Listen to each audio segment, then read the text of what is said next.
Hello student, welcome to CR international online classes. बेटा, today we continue our previous topics. हम previous topics में बात कर रहे थे कि फिजियोग्राफिक डिविजन्स ऑफ इंडिया की भारत के जो विभिन्न विभिन्न प्रकार की भूआकृतियाँ पाई जाती हैं, जैसे पर्वत, पठार, मैदान, मरुस्थल, तटीय मैदान, उत्तरी मैदान, हिमालय पर्वत, इनके बारे में हमने डिस्कस किया था। हम उसी में से अब एक पर्टिकुलर टॉपिक लेते हैं। हम डिस्कस करते हैं कि उत्तर और उत्तर पूर्वी पहाड़ियां, यानी ये north and north east mountains. अब देखो, north and north east mountains में जो हिमालय पर्वत है वो सबसे मेन है कि हम हिमालय का डिस्कस करते हैं। हिमालय पर्वत का जो निर्माण है वो यूरोपियन प्लेट और इंडियन प्लेट के आपस में टकराने के परिणाम स्वरूप हिमालय का जन्म है वो हुआ। जहां आज हिमालय खड़ा है, यहाँ पहले टेथिस नाम का सागर हुआ करता था और एक हिंद बर्मा परिकल्पना थी, जिसके अनुसार अब देखते हैं ना आपकी यहाँ ये हिमालय रेंज है कि यहाँ मानसरोवर झील से मानसरोवर झील से ये आपकी ब्रह्मपुत्र नदी का ओरिजिन होता है और फिर ये ऐसे यू टर्न मारती हुई और फिर बंगाल में बहती हुई लास्ट में बंगाल की खाड़ी में जाकर गिरती है। बांग्लादेश से बहती हुई और लास्ट में बंगाल की खाड़ी में जाकर गिरती है।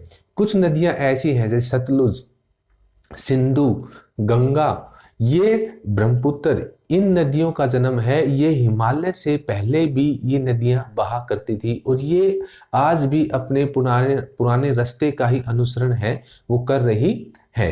क्या हुआ कि जब इंडियन प्लेट और यूरोपियन प्लेट आपस में टकराई तो क्या था कि जो टेथिस सागर था वहां पर दोनों प्लेट आपस में टकराई और कंप्रेशन होने के कारण जो भारी प्लेट है वो डाउन गई और हल्की प्लेट है वो ऊपर हुई और जो बीच का भाग है वो अपलिफ्ट होकर ऊपर उठ गया और हिमालय पर्वत का निर्माण है वो हुआ। जिस भाग में जितना ज्यादा कंप्रेशन हुआ वो भाग उतना ही ज्यादा है वो ऊपर उठ गया। अगर हम बात करते हैं हिमालय पर्वत की, तो हिमालय पर्वत इधर ईस्ट से लेकर यानी वेस्ट से लेकर और ईस्ट तक, इधर कि पश्चिम से लेकर पूर्व तक हिमालय रेंज है वो 2500, ठीक है, इतनी किलोमीटर है, ये लंबी है। और इसमें इधर नेपाल जो माउंट एवरेस्ट है 8848 जो विश्व की सबसे ऊंची चोटी है, इसी भाग में पाई जाती है क्योंकि यहाँ पर जो कंप्रेशन है वो सबसे ज्यादा है। तो फिर हिमालय जो है ये धीरे धीरे ऐसे करके साउथ की तरफ मुड़ जाता है और नागोमी जो पटकाई भूमि, ये पहाड़ियां हैं और धीरे धीरे ये जलमग्न है वो होती जाती हैं। तो हिमालय को हम अध्ययन के लिए उसको 4 भागों में डिवाइड है वो करते हैं, जिसमें से फर्स्ट आता है आपका ट्रांस हिमालय या तिब्बत हिमालय। अब देखो, ये ट्रांस हिमालय या तिब्बत हिमालय मीन्स हिमालय का सबसे नॉर्थ वाला यानी तिब्बत की तरफ वाला सबसे पीछे वाला हिस्सा है, इसलिए इसको ट्रांस हिमालय या तिब्बत हिमालय है वो कहा जाता है। यह महान हिमालय के उत्तर में उसके समानांतर पूर्व पश्चिम दिशा में फैला हुआ है। अब यह जो ट्रांस हिमालय तिब्बत हिमालय, ये मान लिया हमने ये महान हिमालय, इस महान हिमालय के उत्तर में यानी इसके नॉर्थ साइड इसके समानांतर है यह फैला हुआ है और इसका ज्यादा जो पोर्शन है वो तिब्बत की साइड है, इसलिए इसको तिब्बती हिमालय है वो भी कहा जाता है। तिब्बत के दक्षिण में स्थित होने के कारण इसे तिब्बत हिमालय भी कहते हैं। 960 किलोमीटर लंबी इस श्रेणी की ऊंचाई, अब यह जो ट्रांस हिमालय है 960 किलोमीटर यानी 960, और इस श्रेणी की ऊंचाई कितनी है 4100 से 5700, ठीक है, कि 960 किलोमीटर लंबी है ट्रांस हिमालय की श्रेणी है और इसकी ऊंचाई है, ये समुद्र तल से है ये ऊंचाई कि 4100 से लेकर 4700 मीटर अपने तक है।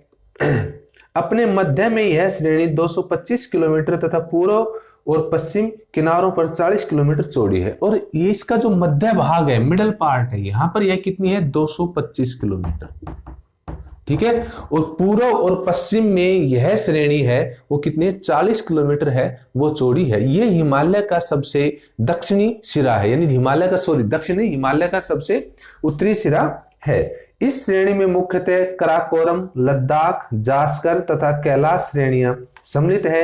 यह श्रेणी बंगाल की खाड़ी में गिरने वाली नदियों तथा हिमालय भारत के उत्तर की ओर स्थित झीलों में गिरने वाली नदियों के बीच जल विभाजक का कार्य करती है। अब यह जो ट्रांस हिमालय श्रेणी है यह हिमालय का सबसे उत्तरी भाग है और यह श्रेणी क्या है कि यह जो बारहमासी नदियां बहती हैं और जो झील हैं उनके बीच में, भारत की जो झीलें हैं उनके बीच में यह एक जल विभाजक होता है कि बीच का भाग ऊपर उठ जाए, दोनों साइड का भाग नीचे रहे, तो जल को बांट देता है, आधा इधर और आधा इधर। तो जो ट्रांस हिमालय है यह जल विभाजक का कार्य है वो करती है। इसके बाद आता है आपका वृहत हिमालय या आंतरिक हिमालय यानी ग्रेटर हिमालय। यह हिमालय पर्वत की सबसे ऊंची श्रेणी है। इसकी औसत ऊंचाई 6000 मीटर तथा औसत चौड़ाई 25 किलोमीटर है। अब जो वृहत हिमालय है या मान लो ये हमने मान लिया ट्रांस हिमालय, फिर उसके बाद ये जो पोर्शन आता है ये आता है आपका वृहत हिमालय। ठीक है, जैसे मैंने ये 4 श्रेणियों में डिवाइड कर लिया इसको कि ये ट्रांस हिमालय, ये वृहत हिमालय, ये लघु हिमालय और ये शिवालिक हिमालय। तो ये जो श्रेणी है ये इसको कहते हैं वृहत हिमालय। ठीक है, ये महान हिमालय है। हिमालय पर्वत है वो क्या है कि वो एक सिंगल वन माउंटेन ना होकर वो श्रृंखलाओं का एक समूह है और ये श्रृंखलाएं एक दूसरे के क्या है बिल्कुल समानांतर है, वो फैली हुई है। अब हम बात कर रहे हैं कि ग्रेटर हिमालय की। ठीक है, ग्रेटर हिमालय की हम बात कर रहे हैं। जो ग्रेटर हिमालय है वो 6000 मीटर इसकी समुद्र तल से ऊंचाई है और इसकी औसत चौड़ाई वो 25 किलोमीटर है। विश्व की उच्चतम श्रेणी चोटियां इसी श्रेणी में स्थित हैं। प्रमुख चोटियां जैसे एवरेस्ट, कंचनजंगा, मकालू, धौलागिरी हैं। अधिक ऊंचाई के कारण वृहत हिमालय सदा बर्फ से ढका रहता है, अतः इसे हिमाद्री के नाम से भी पुकारा जाता है।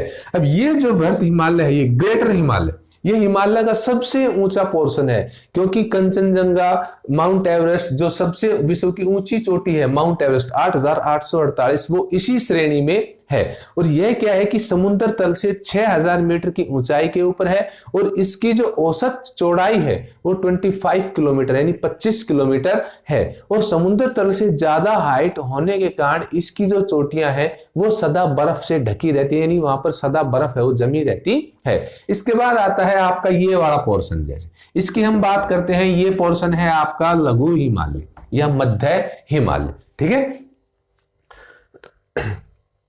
यह श्रेणी वृहत हिमालय के दक्षिण में लगभग उसके समानांतर पूर्व पश्चिम दिशा में विस्तृत है। इसकी औसत चौड़ाई 80 किलोमीटर तथा ऊंचाई 3700 से 4500 मीटर है। कि इसकी औसत जो चौड़ाई है वो है 80 किलोमीटर, ठीक है, और इसकी ऊंचाई है 3700 से 4500 मीटर। ये समुद्र तल से हाइट नापी जाती है कि सी लेवल से कितनी हाइट के ऊपर है। 3700 से लेकर 4500 मीटर तक इसकी ऊंचाई है। इस श्रेणी की कई शाखाएं जिनमें पीर पंजाल तथा धौलाधार प्रसिद्ध हैं। लघु हिमालय के बीच विस्तृत घाटियां हैं जिनमें कश्मीर घाटी, नेपाल में काठमांडू घाटी प्रमुख है। भारत के अधिकांश स्वास्थ्यवर्धक स्थान जैसे शिमला, मसूरी, डलहौजी, नैनीताल, दार्जिलिंग आदि लघु हिमालय की दक्षिणी ढलानों पर स्थित है। जो स्वास्थ्यवर्धक स्थान है जैसे शिमला, मनाली, दार्जिलिंग जो स्वास्थ्य के लिए अच्छे हैं, वो क्या है कि जो ये लघु हिमालय है, अब ये लघु हिमालय ये हमने हिमालय इसकी दक्षिणी ढलान किधर होगी, ये नीचे की साइड, किस लघु हिमालय के दक्षिणी ढलानों के ऊपर ये स्वास्थ्यवर्धक जो स्थल है वो स्थित है। और इसकी एवरेज जो चौड़ाई है, विड्थ है, वो है 80 किलोमीटर और समुद्र तल से इसकी हाइट है वो है 3700 से 4500 मीटर इसकी समुद्र तल से औसत ऊंचाई है। उसके बाद हिमालय का लास्ट पोर्शन आता है, वो आता है शिवालिक हिमालय, जो लघु हिमालय के दक्षिण में स्थित है। यह हिमालय की सबसे नीची श्रृंखला है, यही हम कहें कि सबसे कम हाइट वाली श्रृंखला है। ठीक है, यह श्रेणी लघु हिमालय के दक्षिण में इसके समानांतर पूर्व पश्चिम दिशा में फैली हुई है। इसकी चौड़ाई 10 से 50 किलोमीटर है तथा ऊंचाई 900 से 1200 मीटर है। अब इसकी जो चौड़ाई है वो कितनी है, 10 से 50 किलोमीटर और चौड़ाई है 900 से 1200 मीटर।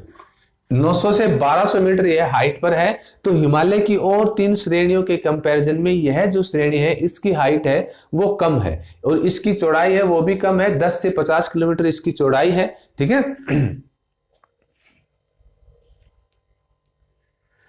हिमालय पर्वत श्रृंखला की अंतिम श्रेणी है। इसके दक्षिण में भारत का उत्तरी मैदान शुरू हो जाता है। लघु हिमालय तथा बाह्य हिमालय के बीच कहीं कहीं कुछ समतल संरचनात्मक घाटियां भी पाई जाती हैं, जिनमें पश्चिम में दून तथा पूर्व में द्वार कहते हैं।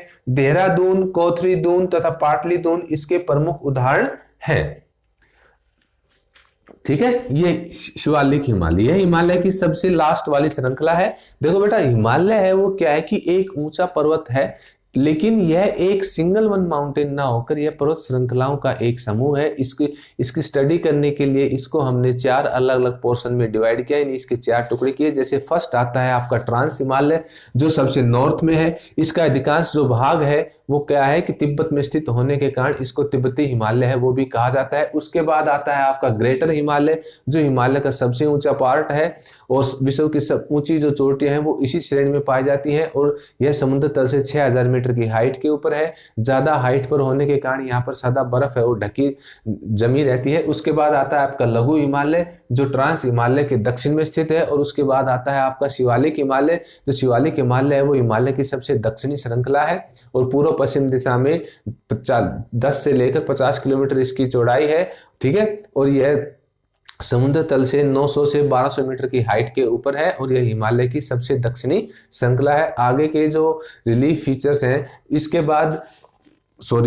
बाद हम बेटा आगे पढ़ेंगे उत्तरी भारत के मैदान में, क्योंकि शिवालिक हिमालय के बाद उत्तरी भारत का मैदान है वो स्टार्ट हो जाता है। क्योंकि जब हिमालय का ओरिजिन हुआ तो यहाँ पर एक गहरी खाई थी, और हिमालय से निकलने वाली जो नदियां थी वो अपने साथ सेडिमेंट्स लेकर आई, और उन नदियों ने सेडिमेंट्स लाकर या कंकड़ पत्थर लाकर उस गहरी खाई को, 6000 मीटर गहरी खाई थी, और इस 6000 मीटर गहरी खाई को हिमालय की नदियों ने अपने अवसाद से लाकर भर दिया, और उत्तरी भारत के मैदान का निर्माण हुआ, जिसके बारे में हम आगे नेक्स्ट वीडियो में डिस्कस करेंगे।